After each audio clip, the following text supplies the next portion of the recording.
Hello, everyone. Today's question is 9 divided by 3, bracket 9 minus 6. So first, 9 divided by 3, 3, and in the bracket, 9 minus 6 equals 3. Remove the bracket, do the multiplication, so 3 times 3. 3 times 3 is 9. This is the answer, but this is the wrong answer. What will be the right answer? Let's write the question again. Now let's take a look at the steps. Take 9 divided by 3 and then subtract 6 from 9.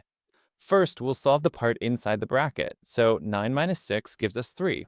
Let's write the bracket again. 9 divided by 3 with 3 remaining in the bracket.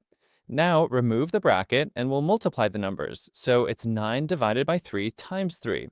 We'll check from left to right. Division comes first, and then we will handle the multiplication as our second priority. So 9 over 3 times 3, 3 cancels out with 3. That is the right answer. 9 is definitely the correct answer.